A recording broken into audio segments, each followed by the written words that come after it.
we use that to kind of save up and support the lifestyle. But now it's like being able to support myself, grappling, teaching, and opening a gym.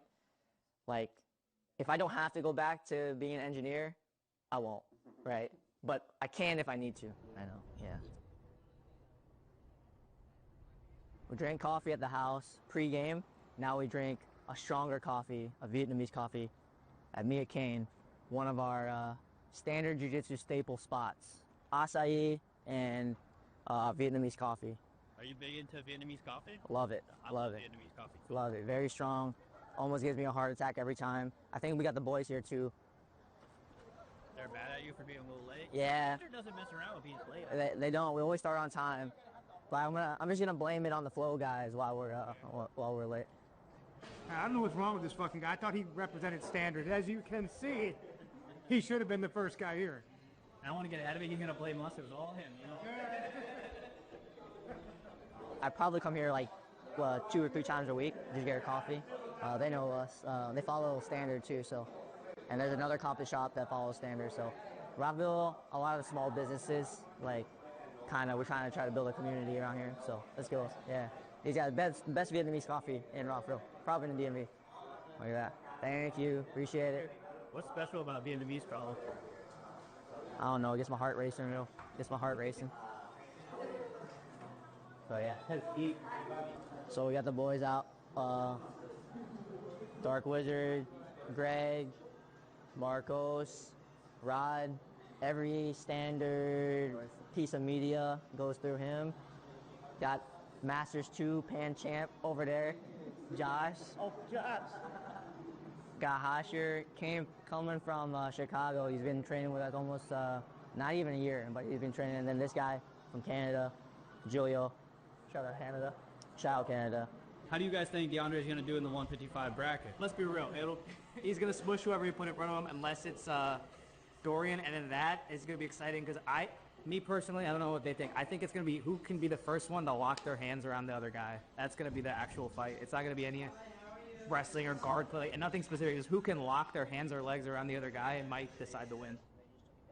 I was working a desk job for so long that I started feeling like my body kind of started deteriorating, getting like all contracted, sitting all day. So when I was working the office job, I was like, I just found ways to get walking in, and I just started feeling better. And then the next thing I knew was like it became a regular thing, right? And the cool thing, or the funny thing about working the office was that I couldn't have my phone in the office though because of the nature of my work. So I literally had to get the pedometer, and I was like, all right, let me keep track about like how much like activity I got, and then I've just kept the pedometer the whole time.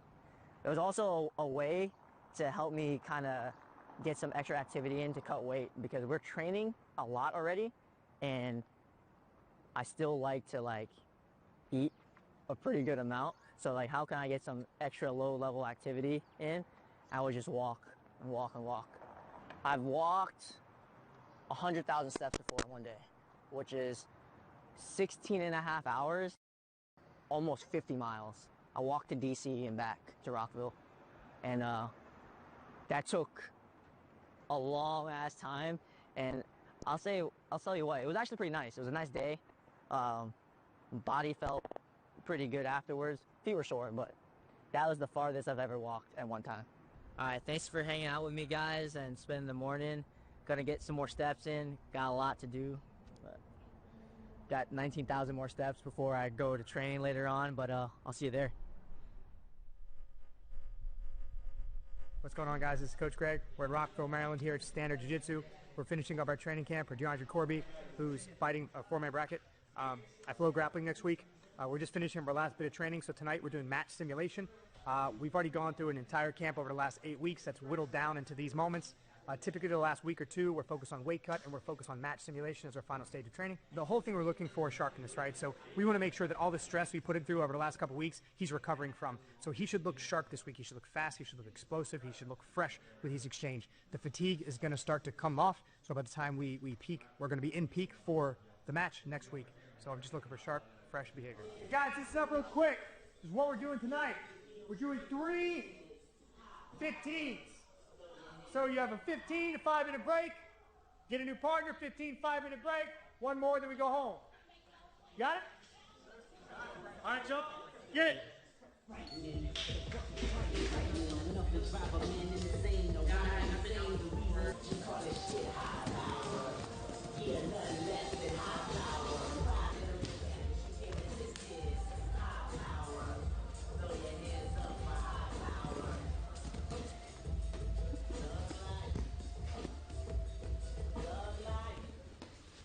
Oh, training's always going great. I mean, you know, in 6 years, I've never had a training problem with Deandre. He's always where he's supposed to be. He's always accountable for his health, his performance, taking care of himself. So we're always good, man, and we're good now.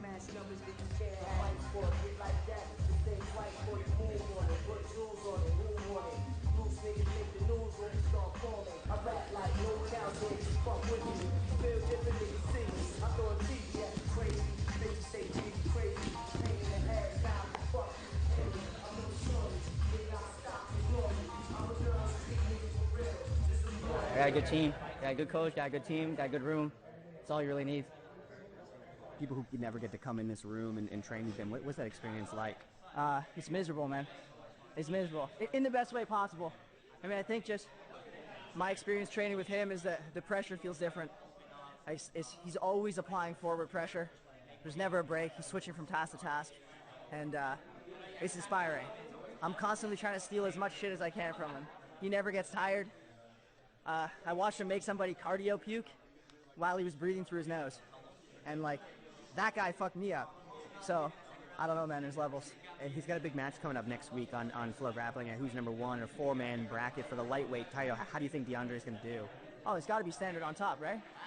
We know we got to get the Corbe brothers back on top. I think we all know what the match is that everybody's hoping to see, and I hope that's the finals, and I hope to see Deandre come out on top and make all this suffering worth it.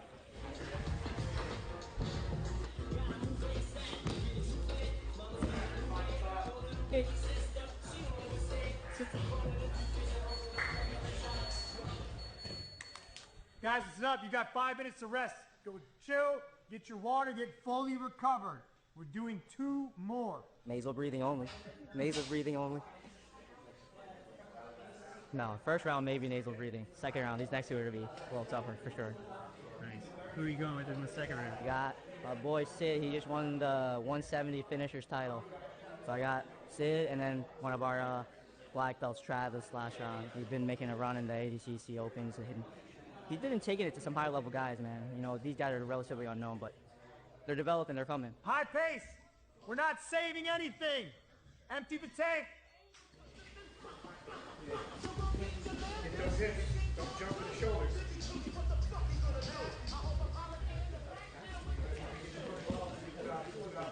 He's an athlete that every coach wants. He's a guy you don't have to be accountable for.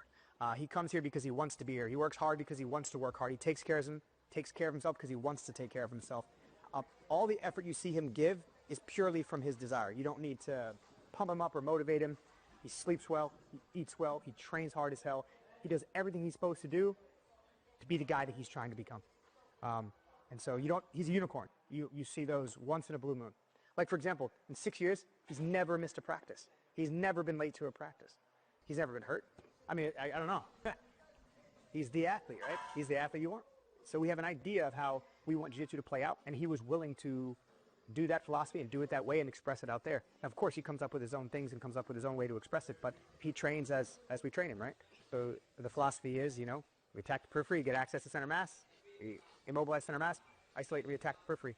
He's a strong grip fighter, strong positional control, very precise finisher, prioritizes leg strangles over any other thing, strong entanglements with strong heel hooks. I'm a very focused, intense, and purposeful grappler. And then we got one more. Let's get recovered. Let's go. I don't know if you heard Greg earlier, but usually last week we do a lot of simulation. Obviously, he's not going to replicate the full intensity of a competition, but match length, you know, the constraints is an open round like a regular match. So that's what we're going to do all week, just taper off. Just feels like a fucking wet blanket, dude. Like, you can't get him off you, can't move him. It's just continually just getting smushed. But it's good though. I like it. It fucking, you know, pushes us to get better. So What do you think it is that makes Deandre so good, makes him kind of different? it's his focus, man. He can stay focused on one thing, holding any line as long as he wants.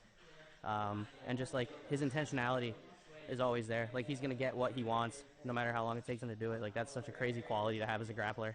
And he's just able to like impose his will on people, you know. This is your most important round. Let it go. Can't do it. We can't do it. We don't look at our athletes per se. We impose our will on everyone that we fight. We train to do so. The idea is that we expose our students to enough variation that it prepares them for novelty, meaning put anyone in front of them. Because we've used so much variation in our training, we're prepared for anything they can throw at us. And again, we prepare by imposing our will and training to do so. There are some things about the athlete that we will take into account based on their personal styles, but we don't train them specifically for that person. A better way to think about it is we train them for the situations and conditions that might present based on who those athletes are versus who Deandre is and how we imagine that could possibly play out.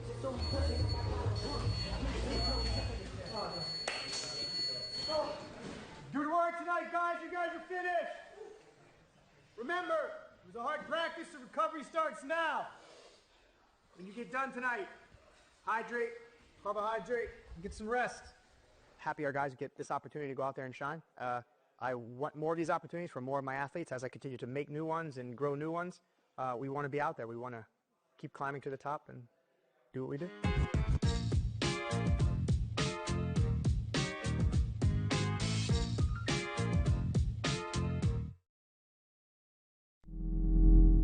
The following is a presentation of Flow Sports.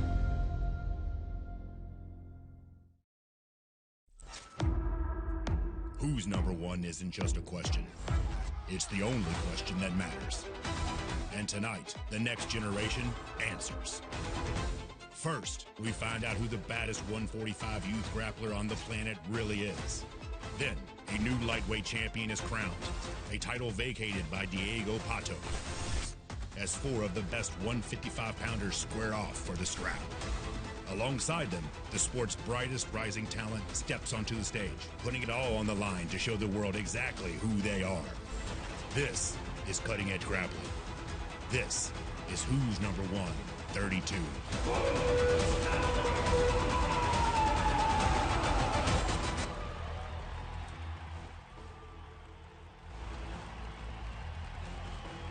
Ladies and gentlemen, welcome to Austin, Texas for Who's Number 132. On tonight's event, the Lone Star State plays host to not one but two separate tournaments, the undisputed lightweight crown on the line for four athletes who have reached the championship caliber. But on the other side of the tournaments, the 145-pound youngsters go at it in their own Grand Prix. 13 bouts in total, all live on Flow Grappling. Ben the Bane Davis here. An honor to be aside the action all night long. Joining me for this broadcast is the Fifth Degree, Renzo Gracie, black belt Sean Williams. Sean, a pleasure to be here with you. What a great day to be a BJJ fan. Oh man, this card is going to be ridiculous. But let's really hone in on those four-man brackets.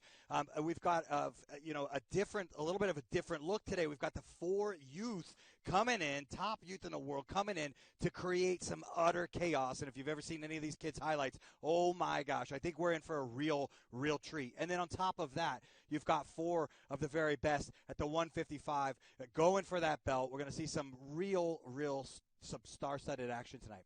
The action heroes of tomorrow dancing and dueling today, but the men who have dominated the present still very much in the conversation. Let's take a quick peek at that WNO Lightweight Championship Grand Prix setup. On one end of the bracket, you have got a true firecracker of a showdown between Deandre Corbe and Max Hanson, Sean. Yeah, I mean, this is going to be a great match. Deandre Corbe, I mean, what can you not say about this guy? He is really great. He's very well-rounded. A very well put-together game. He's great at wrestling. Uses this wrestling to get into advantageous positions and either put you down or do this, get a submission off of all of these different scrambles. You see there a nice clip of him getting to the back, but he is also exceptionally good on top. He wrestles up from the bottom, but his passing game is exactly as you see here, going from left to right and creating these openings that he can take advantage of. Now, Max Hanson, on the other hand, leg lock specialist. He does have his work cut out for him. Deandre is exceptionally talented on the legs, but if Max can get in, get sticky on the legs, feel like he might be able to create some opportunity to either finish or use those legs to wrestle up or get the back and create some opportunity that he might not be able to do if they just started on the feet. So Max Hanson's going to have to get creative and open up some opportunity against a very, very talented Deandre Corbe. Snapping and cracking expected on one side of the bracket, but the other side of the bracket is just as high-octane fueled. You've got a showdown with Julian Espinosa and Dorian Olivarez. I mean, come on, that's brilliant. I mean, it's a rematch that hadn't been that long ago, and Dorian, one of the most exciting young athletes in the sport, is literally nonstop. I mean, this guy, you're going to see this guy go for 15 minutes, and he will not stop. One of the strongest things that he has is this pace that he can keep on. You know, people might say, hey, the strongest is the wrestling, but wrestling is just a part of it. The pace that this guy keeps is really one of the strongest, and the consistency of the speed of which he is able to go from takedown to the guard passing to into the guillotines. What he does well is wear his opponents down and then take the back just like this and then get his finishes. But again, Julian Espinosa here is not, that's a tall order. What I think Julian does best is get submissions when there's opportunity presents itself. He's very good at capitalizing when he can, and that is where I believe he's going to need to find some time where maybe Dorian overcommits. Maybe he opens himself up and Julian can jump on a submission. He's known to jump all over the place, fall on legs, go from top to bottom on legs. Just doesn't care. He's a really strong submission machine. That's going to be one of his keys for tonight. Espinosa bringing that 71% submission rate opposite Dorian Olivarez, who's never been subbed. What a clash I can't wait to see again. But this lightweight championship Grand Prix, Sean, created because Diego Pato lets the belt go. I mean, what a storyline that we have here with that. Yeah, absolutely. I mean, these guys are fighting for an abandoned belt. He abandoned it, and now they got to fight back, and he said, I'm just going to win it back. You'll see. Pato still the kingpin of the featherweights. The bantamweight belt remains vacant. Mika Galvão in charge of the welterweights, the pantheon that these lightweights look to join here tonight. Mika Galvão also in charge of the middleweight division. At light heavyweight, Pedro Mourinho reigns supreme. In the heavyweight throne, it sits Luke Griffith, and in our open weight, it's Declan Moody. Man, so we talk about these championship caliber athletes who have ascended to possibly putting themselves on these pedestals of the greats, but the youngsters also dotting tonight's card, looking to make their own mark, Sean. Yeah, absolutely. And we're gonna start off with youngster JP Tran, Jay Ortiz. What a match! I mean, I was introduced to JP Tran at the 24 ADCC Youth Championships when he escaped an arm lock that looked unescapable. One of the deepest arm locks you'll ever see. This kid fought out of it, came back and won. A very talented young athlete here. You can see he's going in for that side katagatami and then right into the triangle. It just flows. His submissions flow. He's got a very good Tarika Plata, and it's just good from top to bottom. So there's a nice clip of him passing using that head arm grip, and then there's the triangle again. But he's got his hands full. I mean, James Ortiz or Jay Ortiz, they've fought before, but Jay Ortiz, very, very slick and savvy submission athlete, really. I mean, look, he just chases these submissions down. And anytime you have a kid as good as submission as him, it's dangerous. You leave something out. You leave an arm out. He's dangerous. He's dangerous from everywhere. The legs, on the arms, on the upper bodies, on the strangles, and from the mount. So it's going to be a great match. These kids, these young athletes, I don't want to call them kids. They're young youth, young athletes that are on their way to the top towards that adult division. They're some of the best in the world in the youth division. It's going to be exciting to see these two start it off. The age simply cannot fool you. I mean, they have a lifetime of training behind them. Now, obviously, we've got these two fantastic tournaments for you here at WNO 32, but that's not all that we're offering on Flow Grappling. Here's a look at tonight's entire card. Full fight card on tap here. All begins with the featherweights Connor Stalmer and Nakoa Navarro. Following that action, it is Bibi Junko and Zoe Freeman Then starts our Youth Grand Prix with James Ortiz and JP Tran. After that, it's the other side of that youth bracket, Chingy Sainz and Matthew Bam Bam Velez. Up to the light heavyweights for Austin, Senos, and Raajus Dewan. Then our lightweight Grand Prix gets going with Deandre Corbe and Max Hanson and Dorian Olivarez and Julian Espinosa in our semifinals. Then down to the bantamweights for Jaine, Fragoso, and Lillian Marchand in a super clash that you do not want to miss. After that, the flyweights take center stage with Thaynara Victoria and Mona Bailey. Then a catchweight battle between the Matador Nick Mataya and the Bulldozer Jacob Bornemann. Following them, it is our Youth Grand Prix Championships and then our co-main, one that you are going to want to be seated for because it could be over in an instant as Sebastian Attard and Felipe Costa battle. After that, it is our main event. The lightweight throne, a new kingpin will be crowned. But talking about kings reminds me of queens. Time to bring in our third member of the broadcast team, Kendall Rusing. Kendall, how are you? I'm super happy to be here in Austin for Who's Number 132. I love a bracket. So we get two tonight. And not only do we have the lightweight, like you mentioned, but the winner of the youth bracket is already set to fight the winner of the BJJ Stars Brazilian athlete bracket winner. So that's going to be set up tonight, which is very exciting. What a fantastic showdown that I can't wait to see. BJJ just lighting it up. But I know that outside of the tournaments, Kendall, you do have your eyes on some very fun matchups on this WNO card. I do. We're going to take a look at three of them to break them down. Some of my favorite athletes on the card right here. You guys are going to get to see a little bit of match footage of them, too.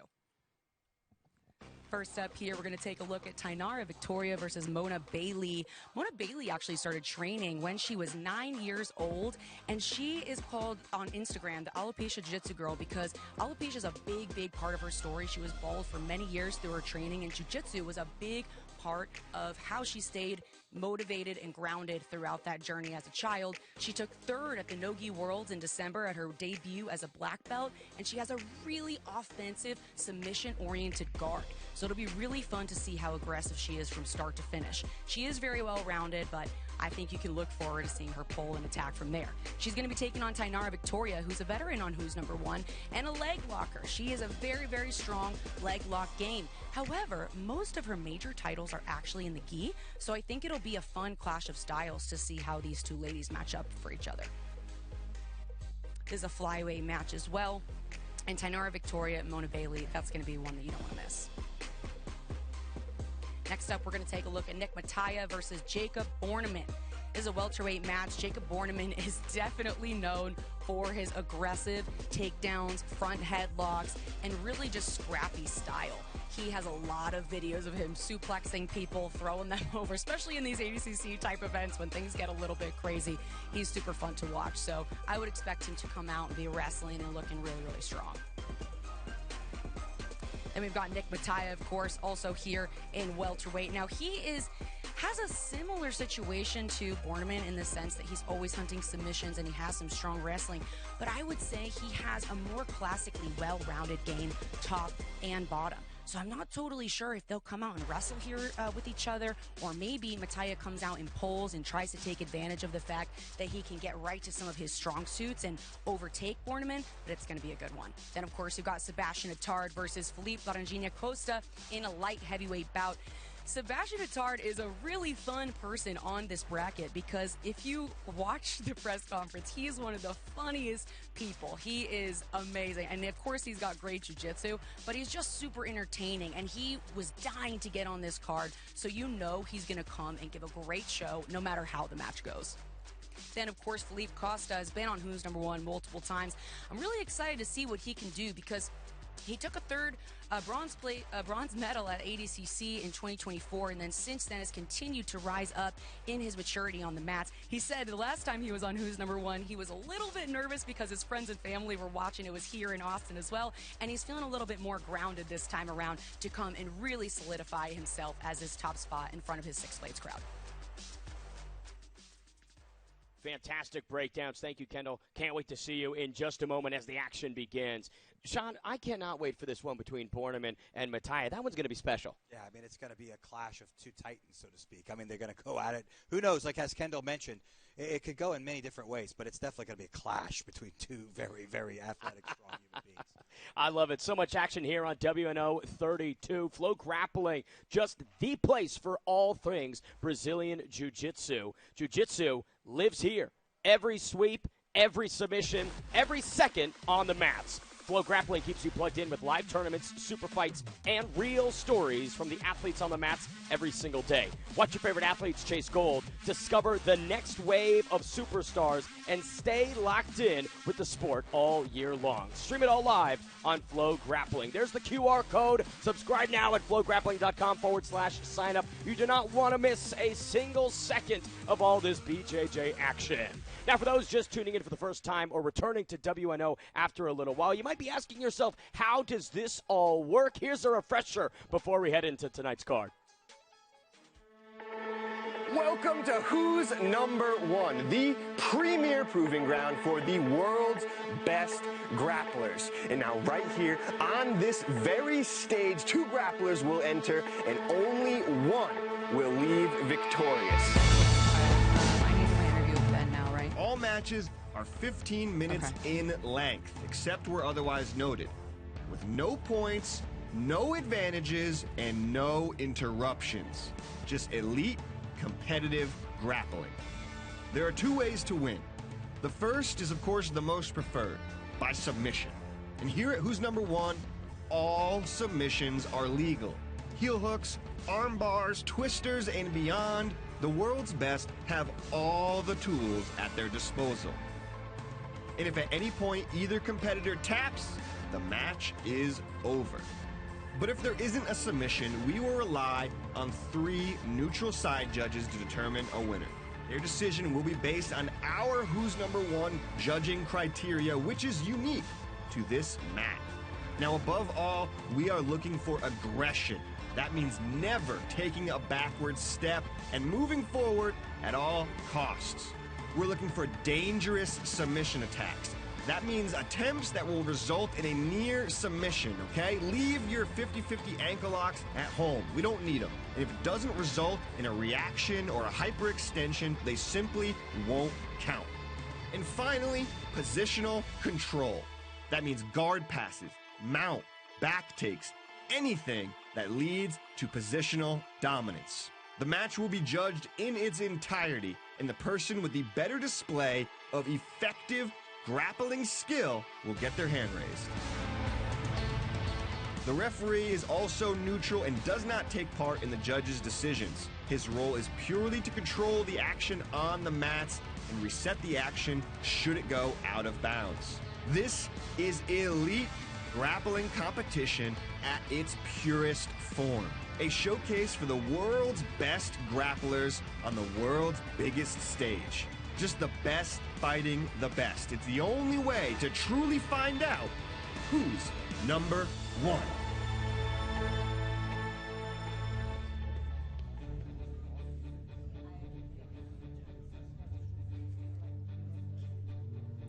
Welcome into Austin, Texas, the city that has transformed into the Mecca of Jiu-Jitsu. Tonight, Texas athletes look to defend their turf as some of the best athletes invade from Miami, Costa Rica, and much more. We also have the inaugural bracket, Flow Grappling, bringing the bright lights to the youth. So we're not just going to be watching teens matches. We're going to be building the foundation for the future of this sport and for the next generation's takeover. This is WNO 32 Prelims.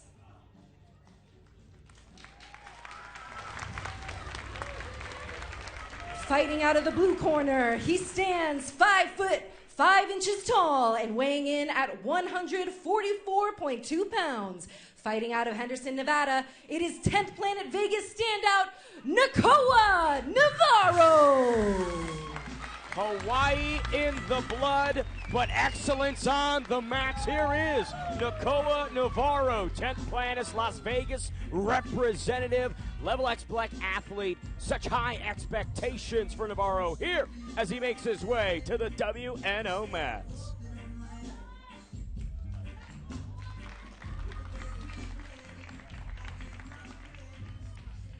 And his opponent in the red corner, standing 5'7" tall and weighing in at 140.8 pounds. He is a 6-time ADCC Open champion and representing Simple Man Martial Arts, Connor Stalmer.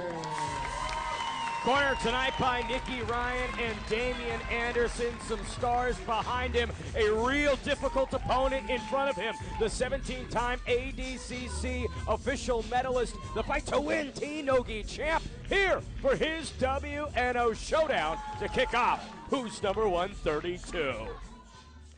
Tail of the tape for our first prelim bout of the evening in the featherweight division. Both competitors 15 years young. Stalmer holds a 2-inch height advantage. They each came in at the WNO featherweight limit.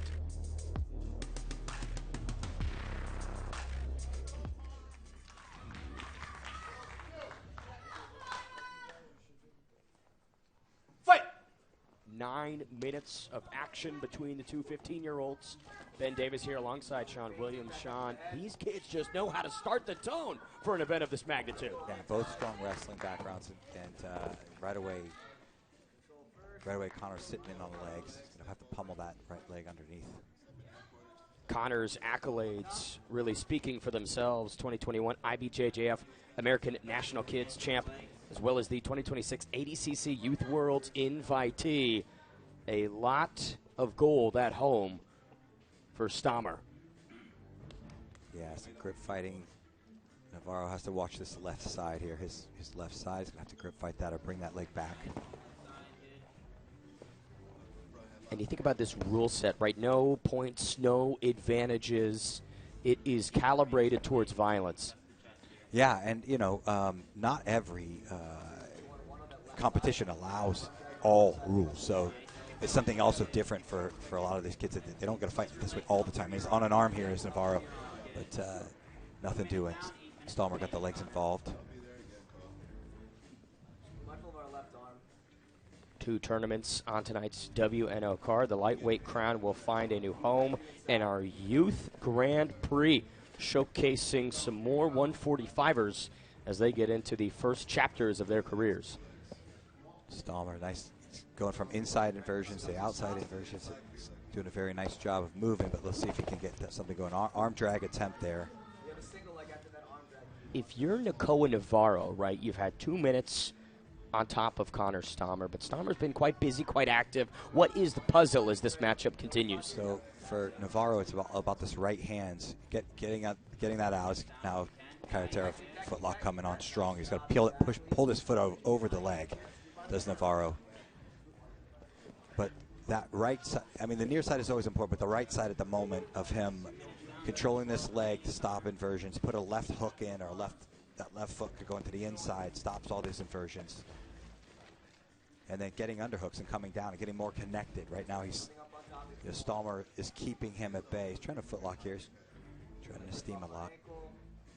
Deeply entangled through 2.5. Nakoa Navarro, 2026 ADCC Youth Worlds invitee in his own right, as well as the 2025 ADCC San Diego Open semi-finalist. So a high-level experience clash to begin tonight's action.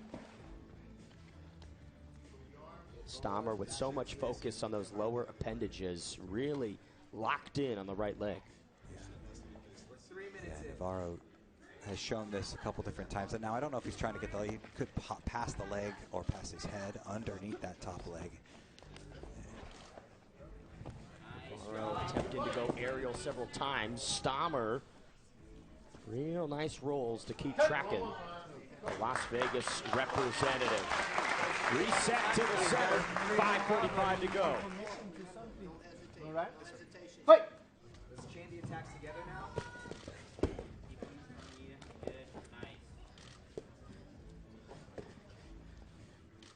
See, their right hand could be punching underhooks and literally jumping his head on his left side towards the floor. It just gets connection in there, but right now he cannot because there's a 2-on-1. He's got to release that crosshand wrist. Navarro really minding the P's and Q's, dotting the I's, trying to cross the T's on top of Stalmer. Yeah, Stalmer needs to move the hips back a little bit. You see it like he's in this place I call the sweet spot when he sits up there, and right there he's got to move his hips back a little bit. He'll get a little stronger. That way he can go under with a little more momentum. He can invert with a little more momentum, but that could leave him open for Navarro to dive in there with an underhook if he stays in that sweet spot too long.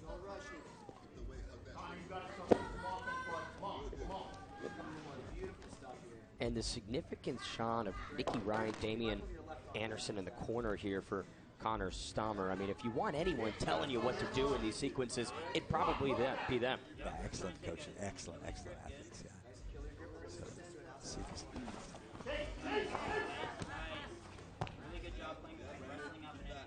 Now here's where Navarro could dive that. He tried to dive into a Kimura there. So where he could punch that right underhook in right here and get his head on the mat. Not now because the knee is too high, but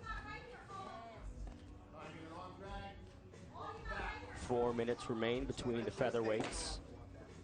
And for that sequence, right, diving over for that Kimura, is that just an explosion, right? You need more on the gas to get through that spot? Yeah, it can, I mean, if you can get it, it can help you pass the guard, but it can just create some movement, some variety, such that then the guard player may not be quite as committed to staying seated, or so. Both strategies, competitive and even. 3:30 remains. Now in the final chapters of this featherweight bout, it seems like maybe going from plan A to plan B could be paramount for either fighter. Yeah, again, now Navarro's on a foot tight. I mean, he's got a pretty good grip on this. Let's see if he can isolate. Yeah, let's get that legs there. That's a very tight foot lock. See if he can create any pressure. He's got now a figure 4 lock on the legs. So we'll see if he elects to go from straight. Problem with the straight Achilles. You stop it, but he, have the feet on the hips to get more power. To have a figure 4 over the hip, sometimes you reach your limit of power. So. And smart from Stalmer to roll themselves almost all the way to the back.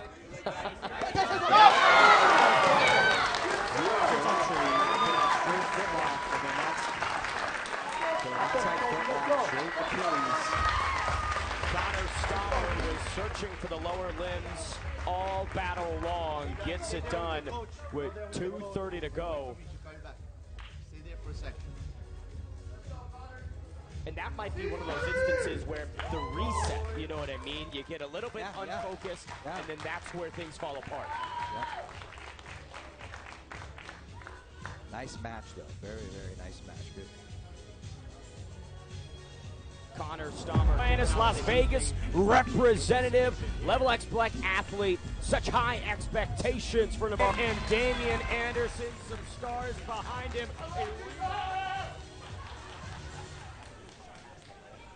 That wants to set the tone for WNO 32. It is absolutely this one. Yeah, both these individuals went after it and went to work. We saw a lot of back and forth. There's an opportunity to try to a little Kyle footlock. Didn't quite work out. Then Navarro had his attempt. It's coming up here. There's that nice straight foot lock. Goes on the outside, and you can see him put that left foot on the hip. That's exactly what I was talking about, where Navarro had the figure 4 over the hip. Stalmer put the foot on the hip, and it's considerably different power when that happens. Great win for Connor Stalmer. To make it official, we send it back to Alex Wendling. And your winner, representing Simple Man Martial Arts, Connor Stalmer! Great display of respect and sportsmanship, both after the decision and after the submission, right? Stalmer, clearly a kid with a nice bone in the body. And now the winner gets to speak with Kendall Rusing. Connor Stalmer, congratulations on a submission victory. A couple minutes into that match, I heard someone in the crowd say, you got to get some offense going. Was that the response there? That's my dad. He's always on top of me. Had to represent and get the submissions going, keep attacking. Yeah, he was doing a really good job. Trying to pass my guard, and he's getting really close. The ankle lock at the end was actually really tight. That's why I had to roll out of bounds. So I knew he'd restart. And once I got the ankle lock, I knew I had it. Amazing. You look great tonight, and I know I got to ask, what's next for you after this amazing victory? You know, I've seen some comments on Flow Grappling's page whenever they posted me and Nicole's match. I've seen JP Tran saying, winner should fight McWhalen. I'm down for that. Let's do it. Anyone else here want to hear that match? That'd be super exciting. I feel like we're some of the most technical people on the planet. He's from AOJ, so obviously going to have some good technique over there, but he beat me in the past, so I'd like to get a match back with him and beat him here on the stage. Amazing. Let's give it up one more time for Connor Stalmer. Congratulations. Just cemented a showdown in the near future. I mean, Sean, sign me up for that. Buckle me in. I mean, I think at the end of the night, we're going to be buckled in for a lot of youth matches. Here's a look at what's coming up next. Bebe Junco and Zoe Freeman duel in our second bout of the evening.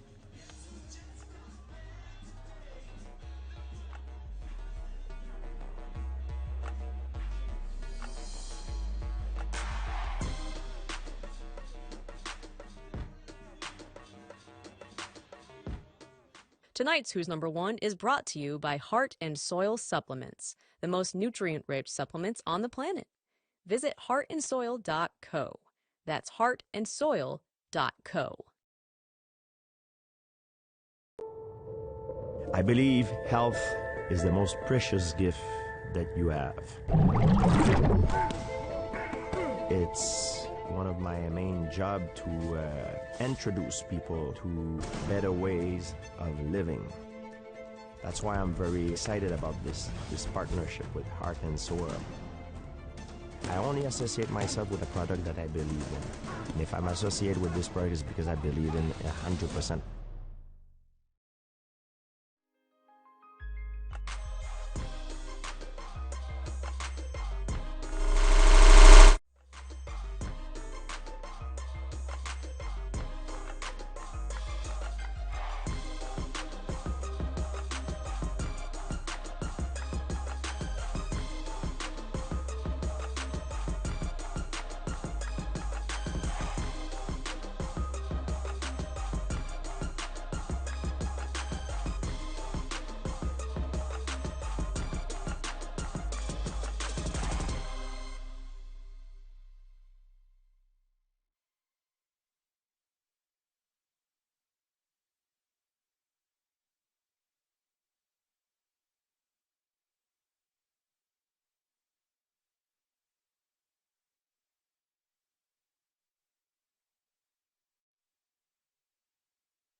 Media Center here in the Lone Star State for WNO 32. The bar has been set by Connor Stalmer. We'll see if our second bout of the evening can surpass it as we send ourselves to the strawweights to bring in our next pair of gladiators. It's Alex Wendling. And now for our featured prelim bout in the teen strawweight division, standing at 5 feet 5 inches tall, fighting out of San Antonio, Texas, representing Henzo Gracie San Antonio, Zoe Freeman. Zoe Freeman, 14 years young, has already accomplished so much. The 2024 ADCC Las Vegas Open champion and the 2026 ADCC San Diego Open champ. Now here on the WNO mats.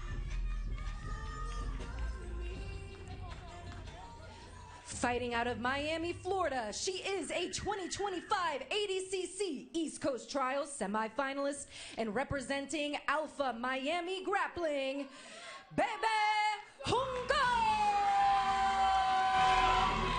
Listen to this crowd get loud. The bad girl herself, Bebe Junco, the 19th ranked female 125er, the 5-time IBJJF Pan Kids champion, here for a climactic showdown in the strawweight division.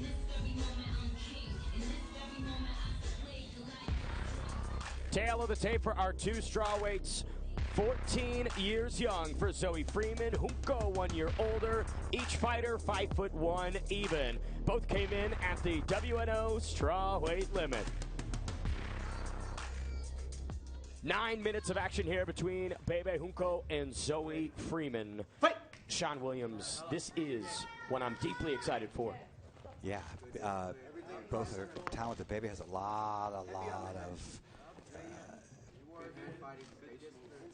juice coming in here. I don't know what to say. I mean, electricity in the tank. A lot of titles she's won. So, and that is the type of layer that these stars of tomorrow that are competing today truly represent, right? There's already accolades. There's already so much experience underneath the bright lights that they possess. Yeah. And they can't even drive a car. That's right. Yeah. Both these young ladies elected to stay on their feet, look to wrestle. At least to create something, some opportunities. So, seeing some collar ties.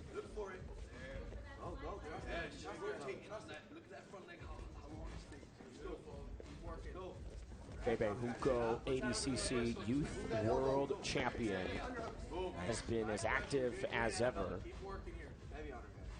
Nice little foot play there from Zoe Freeman. She had an elbow tie, just a little tap of the foot. Junco, also a part of the Florida Christian girls wrestling team, combining the BJJ with wrestling, two disciplines that you want in that cocktail. Yeah, she just had a little duck under attempt. It's really nice. It's a little snap down duck under. So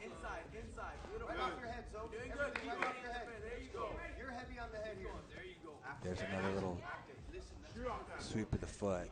She needs to clear her head. Zoe Freeman, our youngest competitor on the mats today, just 14, dueling against a seasoned threat like Junco. Yeah. Bebe Junco's just, had a look like she was going to lock that leg up. Now she's got this arm, and she probably dive her head towards the floor. She may elect to try to switch to Kimura, but I would imagine she's going to bring her head toward closer and closer to the head. There you go, to the floor. That'll let her start to settle in.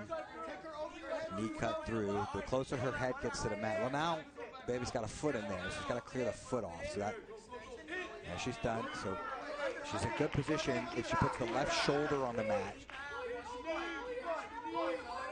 There she goes. She's got her left shoulder on the mat, going into an arm-in guillotine style pass. Getting tighter on Freeman. Yeah, and this is a great passing position. She could see that Turk on the leg of the right side trying to lift the leg up off the floor, so she can't turn. But Bebe is in good shape as long as she keeps her head and shoulder on the mat. And she should step hard to the mount. She could kick her leg backwards if she feels like she can't mount, but she should step forward first. Freeman trying to stay composed. Nice inversion from Zoe Freeman to break that guillotine effort. Yeah, Zoe was able to get the legs back in there, did so very nicely. She was in some deep water right there. And again, real testament to the pro bones in the body to not become, Judges' favor. Red.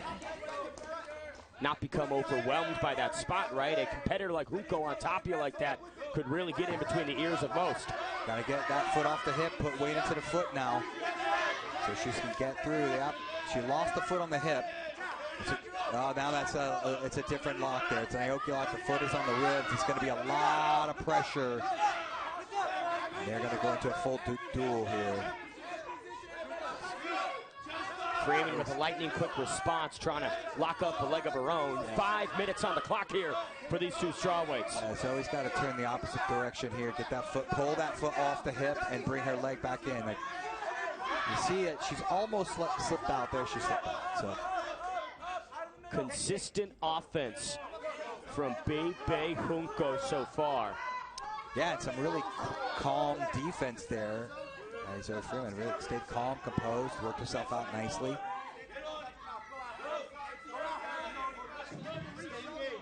And if you're Freeman, right, are there any feathers in the cap after 4 minutes of surviving these efforts from Bebe Junco? Yeah, I mean, you got to wonder, now she's in on her own leg on the footlock, but she's left her other leg hanging, which is not a great idea. The dueling footlocks, never necessarily the best idea.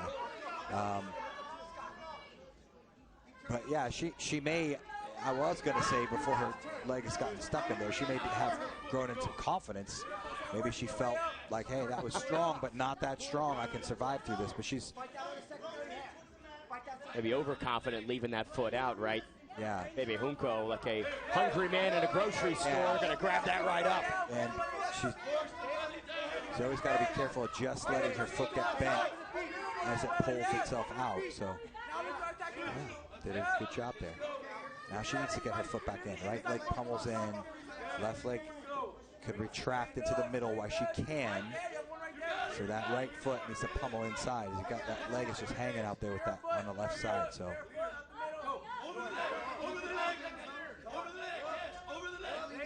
Junco's corner quite active as we head to the final 3 minutes of this one. Entanglement versus entanglement here. Yeah, both young ladies trying to go hard on the legs. Submission bonuses equipped on each match tonight, so judges favor financial red incentive on top of these performances, Sean. Yeah, now Bebe could kick her, or excuse me, Zoe could kick that leg, back all the way, but she's got to shove the foot through, come up and put weight on it.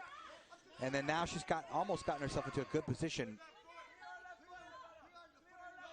But again, yeah, as you mentioned, submission bonuses all night long for everyone. Submission bonuses, so. Feels like Junco's just been in the driver's seat for the greater part of 6.5 minutes. Yeah, she's certainly tied up the leg. That's getting a little tighter now. It's getting tighter and tighter. Got to watch a knee bar if you're Zoe.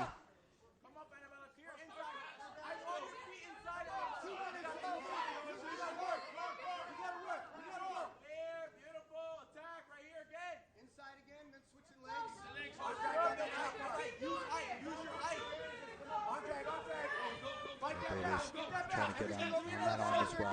Got to clear that foot on the hip to keep some distance.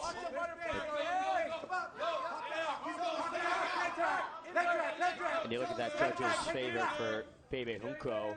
Now an uphill battle when it comes to that scoring as we hit the final 90 seconds.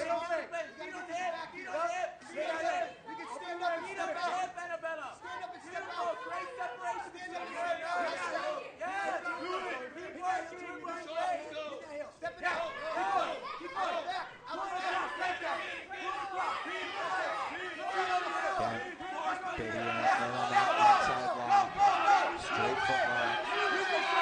Let's see if Zoe can free that leg. She's got to free the foot first, and then she can have access to the back. Right now that leg is still stuck. Her foot is still stuck in there. Yeah, use the foot or the knee to start to create some space. Now she's got to really pull her down now because it starts to get very, very tight here. If Bebe goes feet to the hips, she'll be able to create a lot of pressure. Right now the feet are not on the hips. She's going to have to move her back away and get that left foot to the hip. 35 on the clock. Zoe's got to strip the grip and she will be on the back, but she cannot strip that grip. Again, stuck in that leg lock. Now it could turn into, A lot of responsibility from Freeman in the final stretch of this strawweight clash. Yeah, so he could roll underneath of that left shoulder to try to get that bolo. And, yep.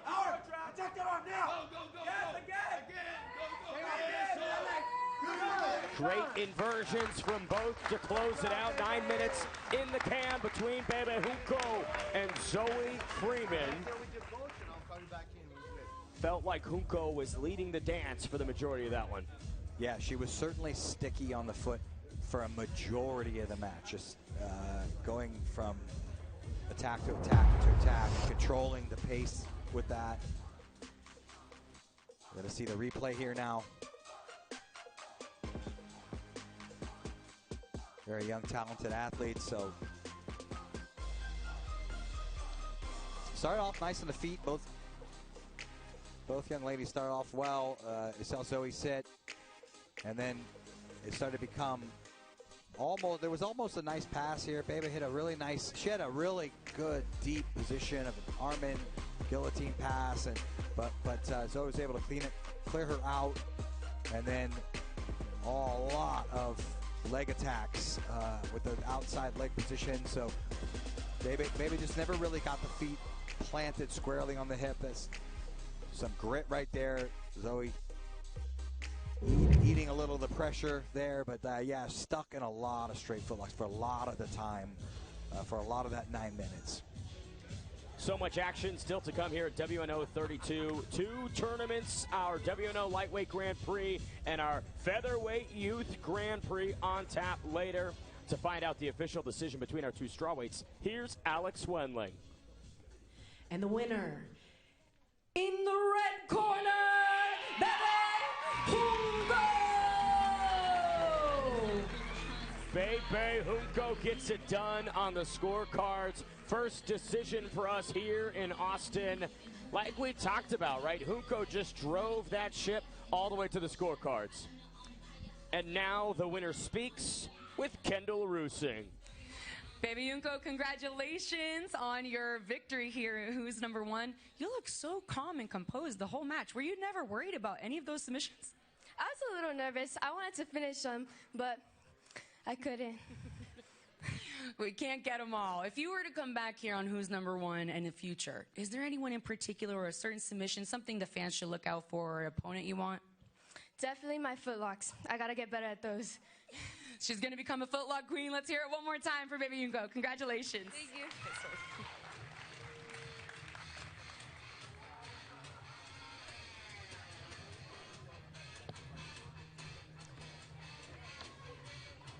Great victory from Bebe Junco. She talks about improving on the footlocks. Can't wait to see her return and display all those advancements. Second bout of the evening here. Third one on tap next. It is the first of several Youth Grand Prix showdowns. Here's James Ortiz. He duels with JP Tran after a quick break.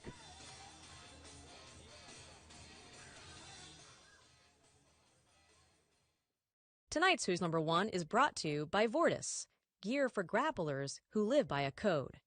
VortisGear.com. Use code WNO32 for $10 off. Wear it, live it.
for WNO 32. Up next, we begin our Featherweight Youth Grand Prix. First of two semifinals. This one, Jay Ortiz and J.P. Tran to bring in both phenoms. Here's Alex Wendling.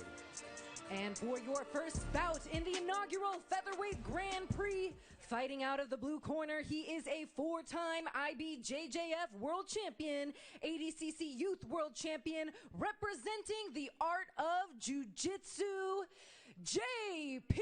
Tran.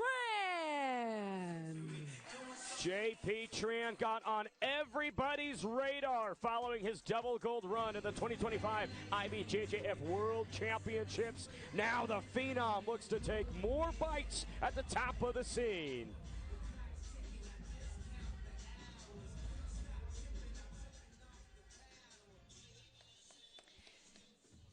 Now in the red corner, weighing in at 144.8 pounds, he is a 2025 ADCC Youth Trials Champion, fighting out of right here in Austin, Texas, and representing Simple Man Martial Arts, James Ortiz! You could call this James Ortiz's backyard with how much the crowd is thriving in the palm of his hand. A simple man representative, but a complex problem on the mats. James Ortiz back here at WNO.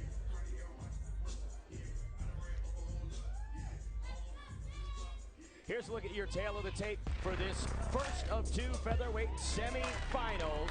Both came in at that featherweight limit. 3 inches of height goes to James Ortiz. Both are 16 years young. 9 minutes of action here in our first of two semifinals for our 145-pound Youth Grand Prix. But Sean, I mean the best of the best in the nation.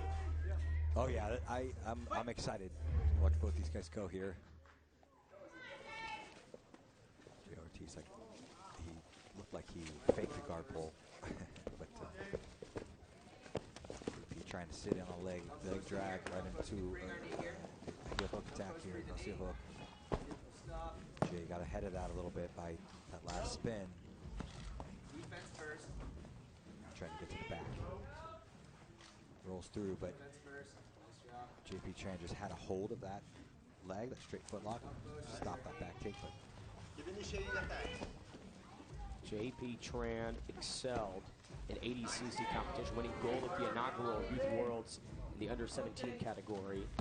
Has shown that he can survive deep submission attempts at all frames of competition. Stopping Tran is akin to stopping a locomotive. Yeah, you know, Tran's done 2 times, maybe 3 already. Is a really nice getting up and then sitting down into that cross heel hook position. I've said this before. Getting into deep ranks is much easier, especially if you've got some good flank passing. You can just sit immediately into a pretty tight cross heel hook. There's a toe hold coming. Really have the leg isolation that he needs. So. If crowd support could win you matches, James Ortiz would have gotten it done within seconds. 7:30 on the clock, and again, Ortiz cornered tonight by Nicky Ryan, Damian Anderson, the rest of that crew. Just an excellent stable that he gets to work with on a daily basis. Stick to your attack. Stick to your attack. Separate his legs. Feel this come on. Nice job.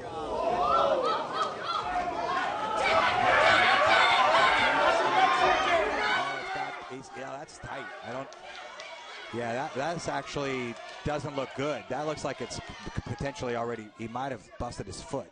Ortiz cramped on it like a crocodile. I don't know for sure, but that looks broken to me. That looks like it's completely dislocated. And the expression on J.P. Tran's face has not changed. I mean, this kid made from steel, but the body can only take so much, Sean. Yeah, I mean, I don't know how flexible his foot is, but it looks, I've seen this before, this injury, so I don't know. He's got to untie the feet to get out, and I am not sure if his foot is really messed up. I believe. I don't believe. I will see how this works out, but if he's able to use that foot, but JP Tran says, hey, you take one of my feet, I got another one for you. And, you know, that arm lock, I told you, the arm lock escape that he had, again, he's on another foot lock here. He's got to be careful of. Ortiz smelling blood on that left leg of JP Tran. Favor. Red. Now back take coming, but really nicely countered. And I just don't think that JP may not be able to stand and put weight on that foot right now, because he countered that really nicely. He just couldn't get up. Looked like he couldn't get up. If you're in a situation, oh! Ortiz locks in on the right ankle. Yeah, he's now, Tran had weight on the foot, but there is off, now the weight is off the foot again. An uphill battle for the young sensation, James Ortiz. Yeah, Ortiz is long, and Tran needs to get clear those legs. So there he got his foot back to the inside. 5:10 left on the clock in our first of two youth semifinals. Sean, if you're in Tran's position, you might have a busted wing. What could be the pivot to try and swing this back into your favor? Well, now he's looking okay. I mean, he's up, moving around on the foot now. There's a little swelling coming in, you can see, but like if he can move on it, then he'll be fine. He's just looked to me like that was just such a brutal angle.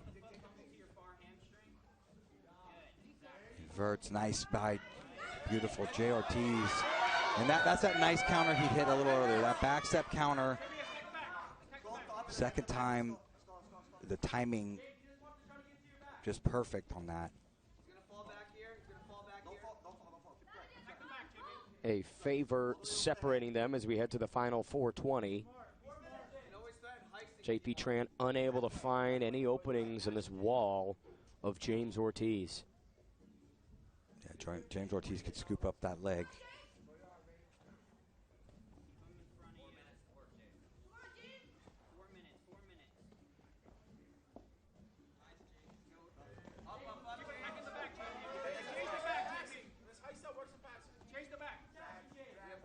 Ortiz, the 2025 ADCC Youth Trials champ, the 2025 ADCC Dallas Open silver medalist. Now Jay or James is sort of wise to that falling back. He's used his legs very nicely to push Tran away.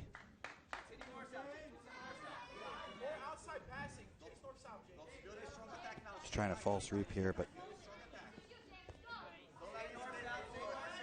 Ortiz anticipating and reacting before Tran even opens up the offense. Just knows what JP's looking for right as he does it. Yeah, Tran is looking for a false reap situation where he can get that leg into a cross heel hook situation, but Ortiz is wise to that. Judges favor. Red. Two judges' favors now for J. Ortiz. JP Tran, 3 minutes with which to work. But this has been a serious drive from the fan favorite. Yeah. Ortiz really coming on here. I like the movement he had where he's coming around the north-south. It's a very good tactic.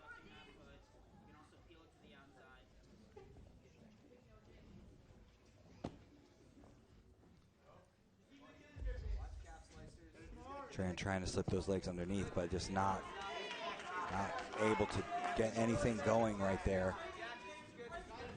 And Ortiz also not making any mistakes, right? It's not like he's seriously overcommitting, putting himself in a dangerous spot that JP Tran can capitalize or take advantage of. Yeah, no, right now he is just having a fantastic match. I mean, you see he's keeping the legs clear. He stepped out of the other one. If he feels any danger, he's stepping out well. He's got to keep a wedge knee inside now. So you see that left leg underneath there was wedged inside there. You see that knee wedging in on that leg? It makes it much easier to pull that other leg out. A roadblock to Tran's success before it even gets started. Indeed, that wedge leg, really important in those scenarios. And he's doing a great job of keeping it in there, and that's just stifling any sort of footlock opportunity that Tran has had so far.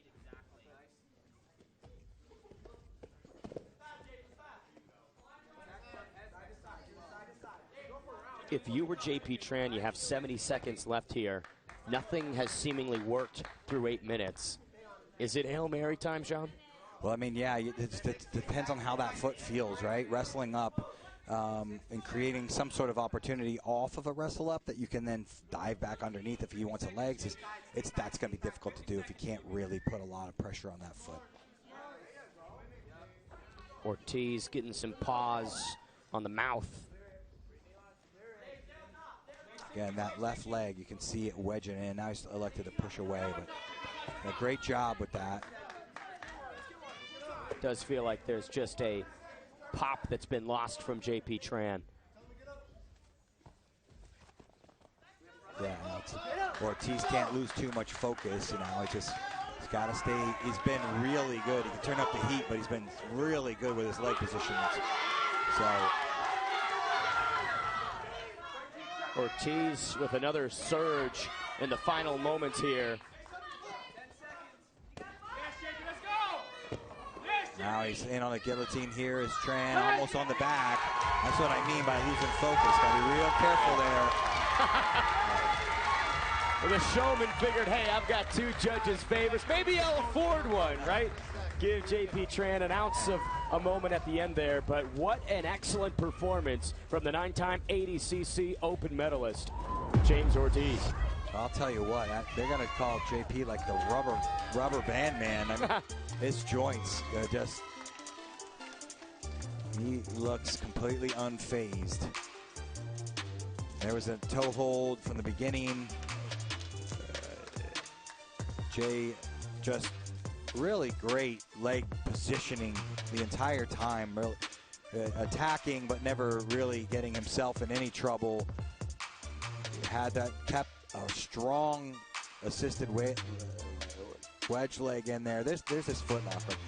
See this thing. You see the angle of the foot. Look at that. Wow. I mean, that's a crazy angle. Look at that angle. I mean, it's just not how foots are meant to be bent. No, definitely not meant to be bent that way. Every surgeon and physical therapist is cringing at home watching that type of maneuver. All right, well, to make it official in our first semifinal of the Youth Grand Prix, we take it back to Alex Wendling. And your winner, moving on, James Ortiz! Shock there as James Ortiz punches his way into the Youth Grand Prix Finals, sweeps past JP Tran in a very dominant display, Sean. Yeah, indeed. And, he'll have to go get some ice on that ankle for sure. But, just played it perfect. I mean, his legs were just in exceptionally good position the entire time. And that's a message that he's sent to the other side of the bracket. If you want to win this Youth Grand Prix tonight, you got to come up against me, and I'm in prime flavor. So much action left to come at WNO 32 here tonight. Great interview that we had earlier. Kind of Rusing caught up with the GM of Flow Grappling, Ben Kovacs. Here I am with Ben Kovacs, the GM of Flow Grappling. We have a special interview in store for you guys tonight. Ben, welcome back to WNO. Great to have you back, too. Always love to be here. So a couple of questions for you. First one, there's so much going on in jiu-jitsu right now. A lot of controversy, a lot of dark stuff. What do you think is necessary in jiu-jitsu right now? What do you think about what's going on? Well, I think you're right. There is a lot of dark things out there right now that dominate the internet and the narrative out there. I think what we are at Flow is really an organization that is not necessarily a gossip type organization and trying to be so opinionated, but instead we're really trying to report on what's going on in jiu-jitsu, who's winning, who's beating who, what's coming up, what events are out there. And I think, that's what we'll stick with mostly at Flow.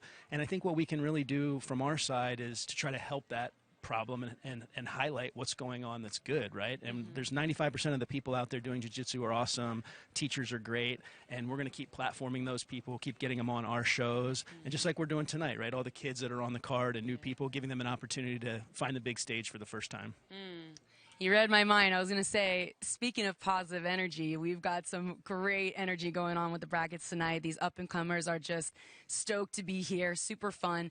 For all of the inquiries you get about, hey, put this guy on the card, put this guy on the card, I want to be on Who's Number One, what's some practical advice you could really give to people that are trying to be on things like Polaris, BJ Stars, Who's Number One? Well, I think a lot of the athletes and the coaches, the parents, they see the big lights and they see the production value and everything going on, and they think, oh, these promotions must be making a ton of money. And the truth is, almost all the big promotions out there are almost like charities, right? They're losing money or they're not making money.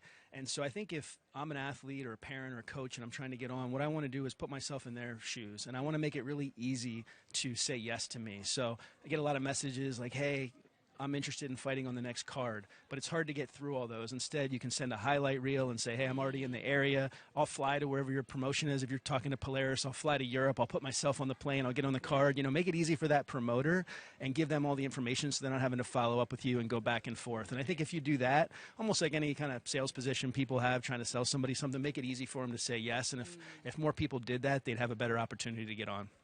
Totally agree. And make yourself stand out. And speaking of standing out, I've got to ask you, what is going on with the relationship with Craig Jones and Flow Grappling? What's the update? Yeah, so, I mean, obviously Craig's a friend of mine. We do a lot of charity work together with Guardian and Fair Fight. Craig came back, signed a deal last year with Flow. He was going to actually come and do a fight on Who's Number One. We were going to do some other cool stuff. But, you know, look, I think Craig's Craig, right? What makes him special is not fitting in sort of that corporate box and doing what other people need him to do. So we ended up saying, hey, let's not do this. Go focus on CJI, 2.5, 3, whatever's happening. We have a great relationship. I think he actually knows a lot more about Flow and all the things that Flow's doing for the sport now. So that was, you know, a good education for him too. And yeah, things are great between us, and certainly wishing him the best. Amazing. And again, reading my mind, you hinted at something everyone wants to know about. What is up with 2.5? What can you tell us? Any secrets? Any secret information?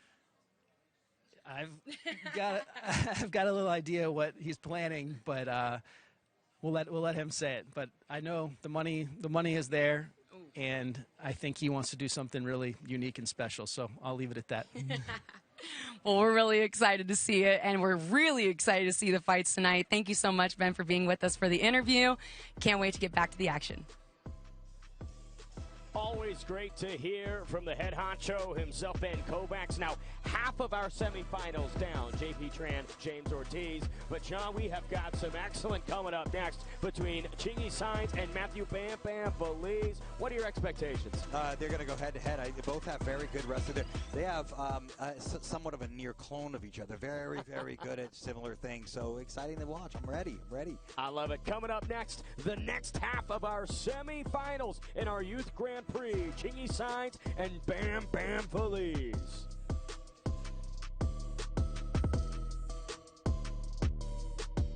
Tonight's Who's Number One is brought to you by Browse Fight, a social enterprise with clear transparency. Check out Browse's products and purposes now and browsefight.com.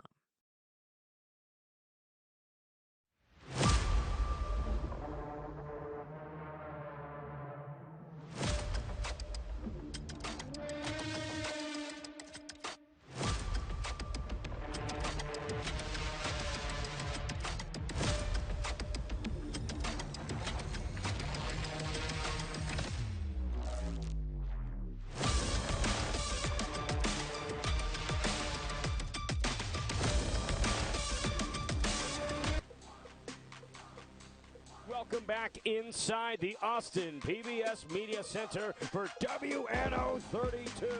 3 bouts down, including the first half of our Youth Grand Prix semifinals. Now to bring in the second half of our semifinals, it's Alex Wendling. We are ready for the next semifinal matchup in the Featherweight Grand Prix. Fighting out of the blue corner, representing Pennsylvania and Prodigy Jiu-Jitsu. He is a 2025 ADCC U.S. National Youth Champion. It is Matthew Bam Bam Velez. Lock and load. Here comes Bam Bam Velez, 2-time ADCC Atlanta Open champion, as well as the 2018 IBJJF Pan Kids champion. Bam Bam Velez has been there, done that, but now the Pennsylvania storms into the WNO mats. Fighting out of the red corner, he is a 6-time IBJJF Pans Champion, 2025 ADCC U.S. National Youth Champion, fighting out of Miami, Florida, and representing Alpha Miami Grappling, Chingy Sainz! Chingy Sainz, more of a decorated career than a house on Halloween. This kid has all the skills necessary to progress into the finals here in our Youth Grand Prix.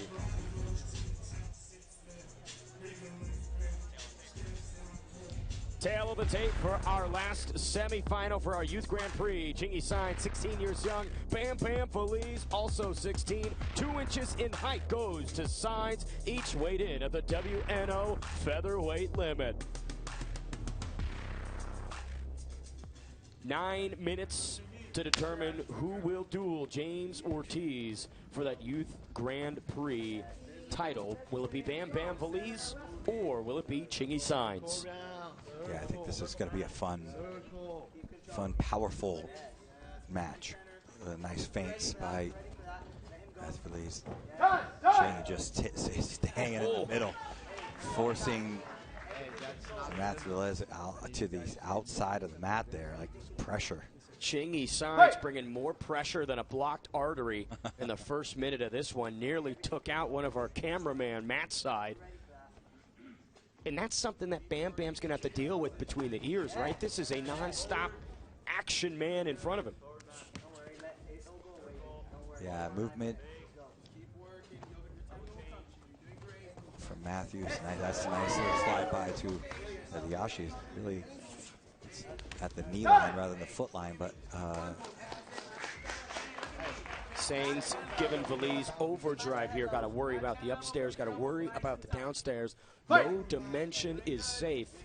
And we're less than a minute into this. Yeah.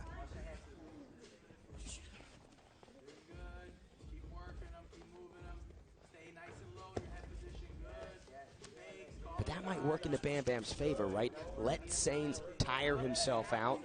Let him work himself in the first couple minutes. And then come alive in the back half. Yeah. Well, this has a lot of nice movement going on. He's going to see if he can get to the angle when he can shoot. Power-wise, Chingy looks like he's got the power edge. You can just kind of see both guys when Chingy sort of puts his hands on Velez. He's moving him around quite a bit differently. So I would say that Bam Bam's going to need to get an angle to create something where he's not going to get stuck underneath Chingy in any sort of front head arm, guillotines. Chingy Sainz, one of 4 brothers lighting it up on the BJJ scene. Michael, Carlos, and Tristan, well as Cow, all representatives of that clan.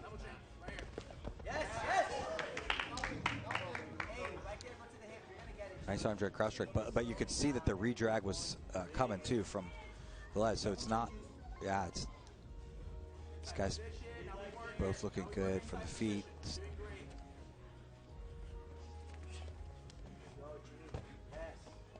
Velez through 2.5 has been worried so much about defense, hasn't been able to really set the foundation of his offensive system here.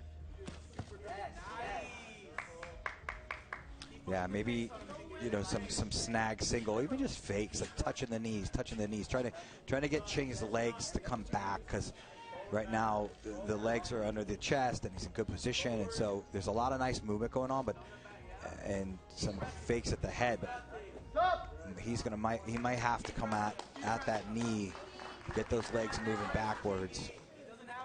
Penalty for blue. Penalty called for Velez. Obstacle guard here.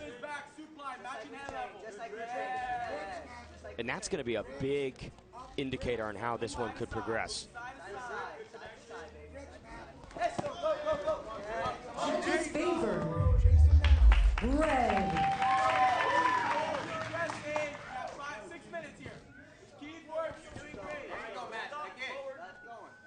So far tonight, the fighter who gets the first judge's favor has been the one to win. Bam Bam Velez battle has begun to turn uphill.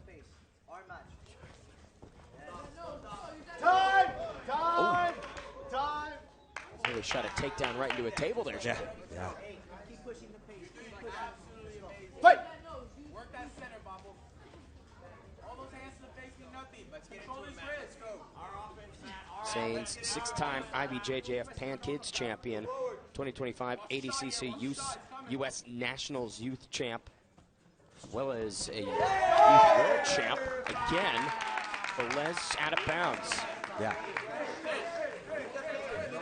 If you've got someone who is just so aggressive and bull rushing you around the mat, what is maybe the pivot or answer that Velez can turn to? Yeah, that's what he's got nice movement, but he's not getting into not moving the legs. So, jump right by his guard though, jumping knee cut. He's trying to buggy choke, but he's pretty out of position here. Yeah, that knee is right across the stomach. Better for him to let go. Look at that nice reversal though.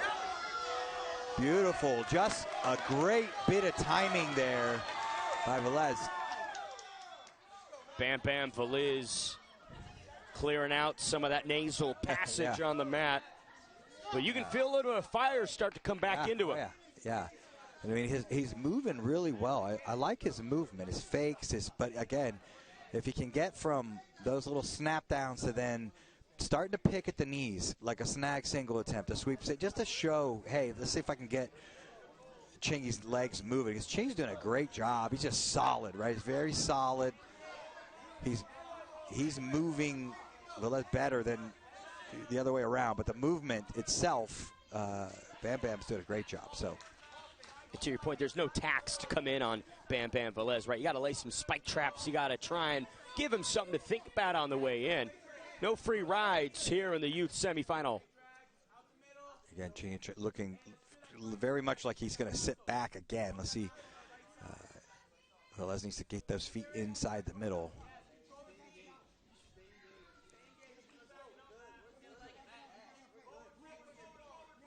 Velez shown a lot of dexterity here.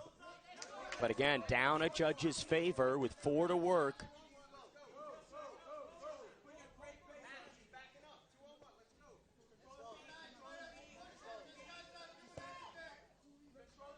You're feeling a lot of urgency from both corners, but Bam Bam Velez still being quite patient.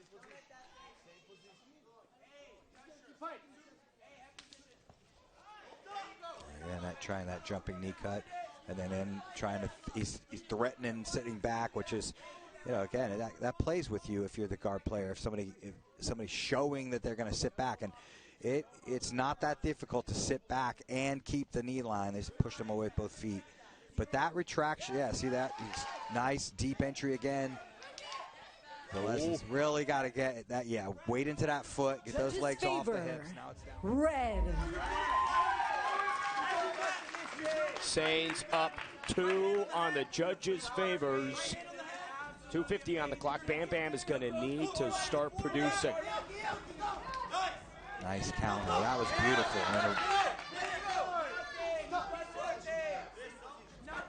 So beautiful counter by Bam Bam. He's almost able to get to the back there. There's Chingy's brother, Tristan Sainz, and Michael trying to guide their brother to victory here in the semis. He is 2.5 minutes removed from progressing to the finals unless Bam Bam Velez can come up with something.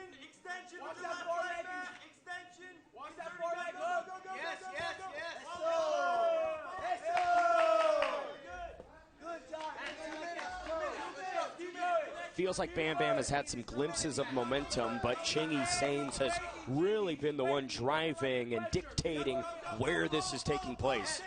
Yeah, now Bam Bam, let's see if he can invert. He's got to bring this right leg inside. Now he's got to get back up and get some weight into that leg. Tries a counter footlock. A tricky, slick move from Bam Bam. Minute 40 remains. A tricky, slick move from Bam Bam. Minute 40 remains.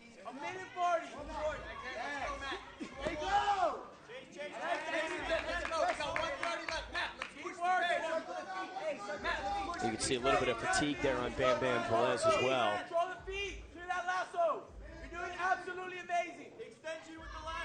Sainz' corner calling for the lasso. Jumping knee cut. 1 minute. This one's back. Match head level. Match head level. Yes. Beautiful. 1 minute. Again, see if he elects to. He's got that knee in the middle. Again, see if he starts to pull the knee in on his left side. See that left hand that's all taped. If he goes up to the thigh, nope. Now his foot's in the middle, so that's not going to be there. That same flying knee cut again. Just caught Bam Bam sitting up.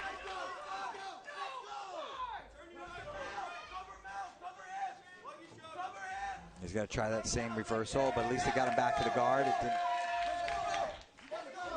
There, that's kind of what you needed from the beginning, is that tap at the knee, and then reset to the center with 24 to go, but it is most likely decided. Our Youth Grand Prix Championship bout will be between Chingy Sainz and James Ortiz, unless Bam Bam can get something done in the final 10. Change is super solid.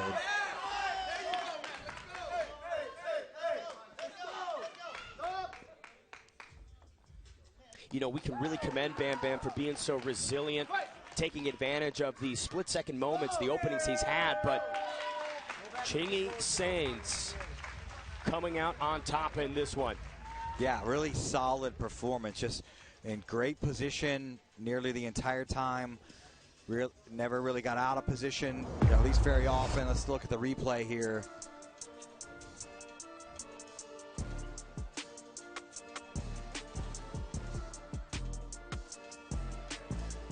And you can see that movement that they was stopped by the referee there, but you can see how strong Chingy is just to counter and move Bam Bam in. But then there's that flying knee cut, hit that twice. This time Bam Bam hits a nice reversal here. He's caught him at a great time, flipped him right over, and then, but again, Chingy recovered quite well there.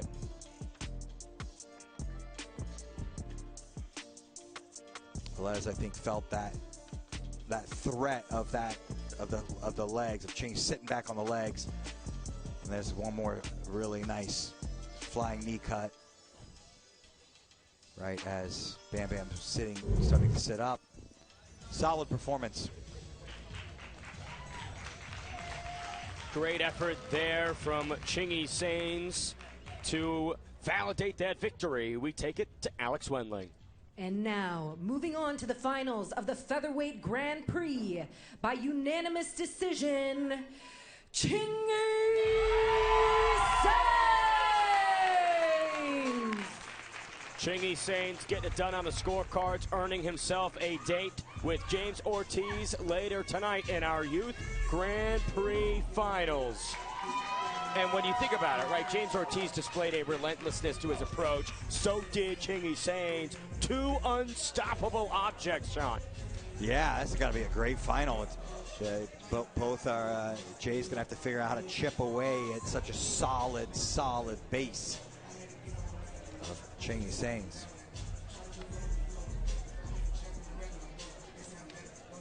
Jiu-Jitsu lives here. Every sweep, every submission, every single second on the mats. Flow Grappling keeps you plugged in with live tournaments, super fights, and real stories from the athletes on the mats that you watch every day. See your favorite athletes chase gold, discover the next wave of stars, and stay locked in with the sport all year long. Stream it all live on Flow Grappling. There's the QR code, or subscribe now at flowgrappling.com/sign up. I'm telling you, you do not want to miss a single second of high, excellent BJJ action. And talking about high, excellent BJJ action, this next matchup lives up to that. There he is, Raajus Dewan. He's got a showdown with Austin Senos after a quick word from our sponsors. Tonight's Who's Number One is presented by Defense Soap, now the official soap and body wipe of Flow Grappling, protecting you for over 15 years. Defend what you have built. The sport of jiu-jitsu provides so many with a bigger purpose. Jiu-jitsu becomes a part of you. You're faced with so many challenges in the sport, but skin infections shouldn't have to be one of them. And that's our mission. Defense Soap was created out of the need to fight back, because we care about this sport, the families, the athletes, the coaches, and we want to continue to protect people from skin infections, to keep you on the mat. And that's our goal here at Defense Soap, to defend what you have built.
Set in Austin, Texas, but the action is just getting started here at WNO 32. So much more still to come from the Lone Star State, all live on Flow Grappling from the Austin PBS Media Center. Some great prelims that we had. Now time for the main card to bring in our gladiators. It's Alex Wendling.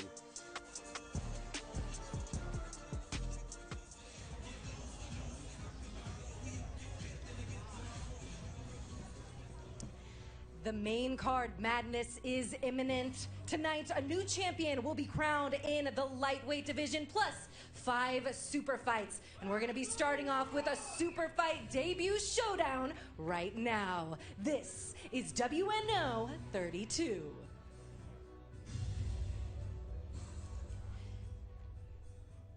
In the blue corner, earning his WNO debut after a spectacular ADCC Open upset, fighting out of Northeast Jiu-Jitsu, Raajus Dewan. Raajus Dewan, the two-time ADCC India Open champion and the 2025 ADCC English Open bronze medalist, here for his WNO debut.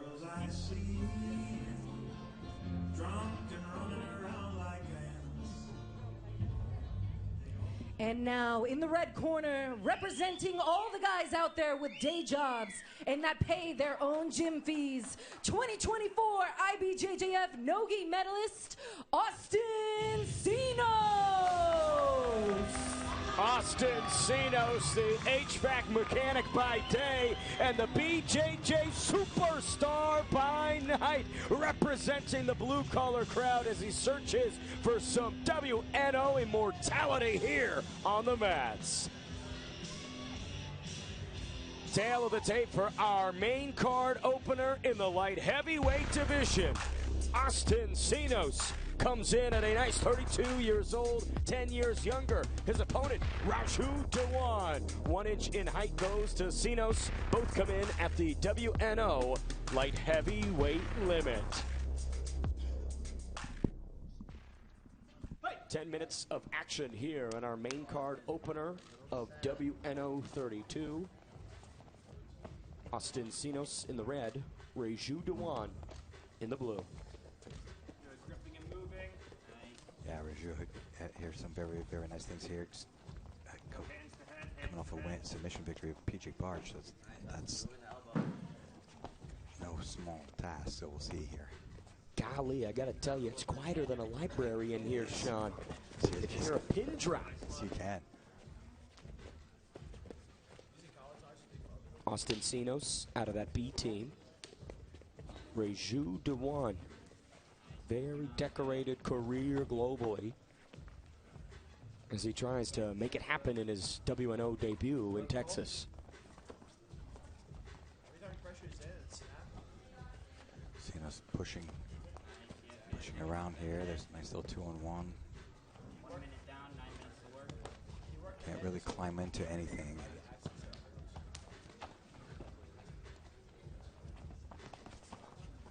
Dewan out of the Kingsway Jiu-Jitsu team. Really nice complex systems that they fine-tune and hone. We've had the pleasure of seeing several of their athletes already here tonight. Collar tie and over tie here. Let's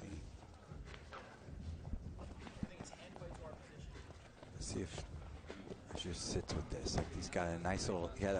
For a second he had an outside 2-on-1. A nice little shot. That's a good time. Now he's underneath on the legs. No.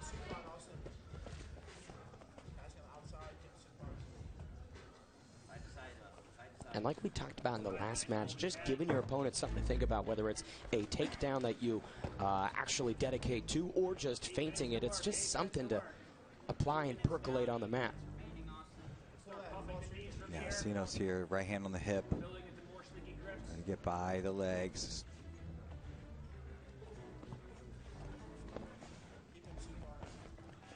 Getting around one side, settling in with that knee in the middle.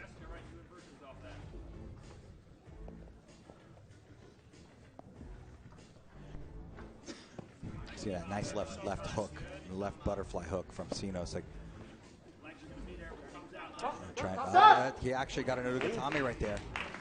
He caught an Udagatami, like deceiving some of those things, but he got stuck. And right on the elbow with an Udagatami. Lightning quick effort here in our main card opener. Less than 2 minutes. Yeah, those are deceiving when there's that much space. They go on quite quickly, and it looked like nothing that turned into something.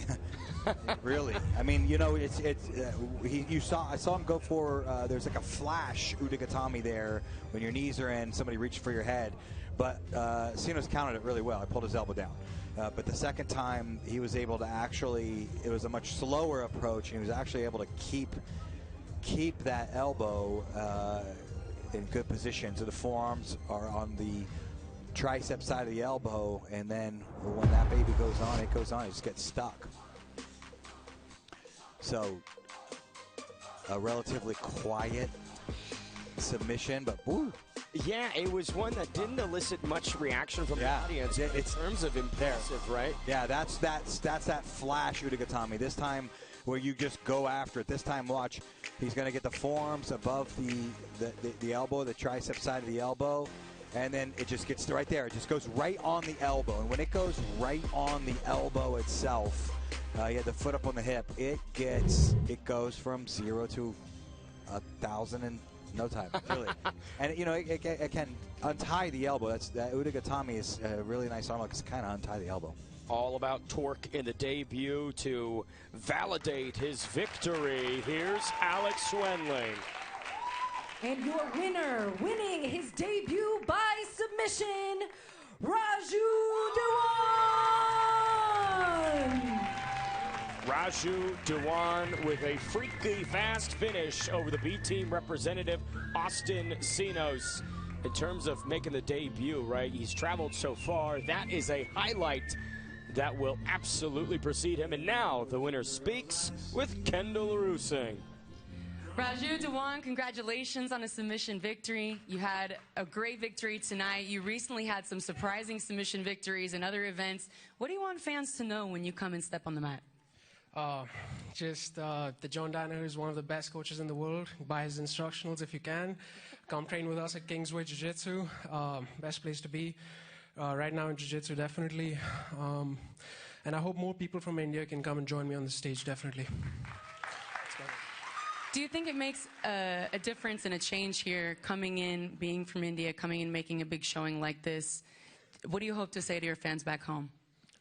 You can make it as well, definitely. That's what I would like to say. Thank you to Sean, Aman, and Meryl for all the training. My coach back at home, Ashwin Hoon, Mohit Chawla, all those guys back in India. They've taught me all of these things as well. We've all grown up watching Gordon Ryan, John Danaher. It's surreal to have them in the corner with me. Thank you to Abraham as well for helping me be here, get here. That's about it. I mean, you can make it as well if you try, and just try and join me over here. It's a bit lonely, but that's about it. And you've had these big wins. Is there anyone on your radar, any specific person you would like to come and try again with on Who's Number One? I would prefer the easy fights, definitely. But if I can't get the easy fights, I know Nicky Ryan's looking to make a comeback. I'd love to fight him at 185 if I can. And if not Nicky Ryan, then anyone else at 185, I'd be happy to fight. Amazing. Let's hear it again for Raajus. Congratulations. Dewan winning by submission in his debut, crediting it, of course, to John Danaher, Gordon Ryan, a star-studded corner that he has.